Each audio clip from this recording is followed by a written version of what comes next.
One of the most important events in the history of Boston was the famine in Ireland. Very shortly after they arrived, they raised $1.5 million to put up what was then the largest Catholic cathedral in the United States. It had been so long since attention had been given to the cathedral, we realized that an awful lot of the infrastructure needed to be shored up, and at the same time, we wanted to make it a restoration. You look at the condition of the cathedral when we arrived. Inside was kind of dark, and the lighting was functional, but not 100%.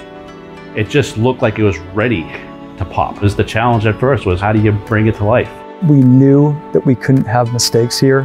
When you're installing scaffolding up against stained glass, irreplaceable objects and artifacts, you can't have a mishap, you can't have a mistake, and you got to get the angles right. There was a sense that you were someplace very special, and everybody stepped up and recognized that this isn't something you get to do every day.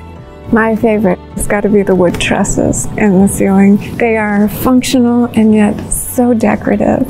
I think there's so much care in the design of this church. You feel elevated. It doesn't have anything to do with your position in society or race. And I think that's important to take away and bring to all of our other projects. Every time we saw Cardinal O'Malley, he reminded us that the cathedral is 150 years old, and what we are doing is restoring it for the next 100 years. If we had not done this renovation, we would have had to walk away from the building because it was very, very compromised. This was a labor of love. This is a project that we'll remember forever. My mother is a devout Catholic, and just to see the look on her face when she opened the doors to see what we've been working on for 12 months, that was probably most inspiring. One woman said to me, "Father, I've often prayed that they would send someone here who would take care of this cathedral." When it opened, she was thrilled. It's an anchor in the neighborhood, an anchor in the city.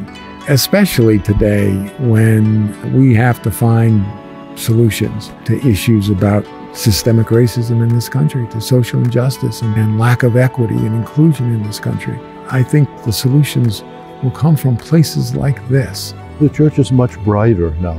That makes you feel closer to the people when you can see them and they can see you.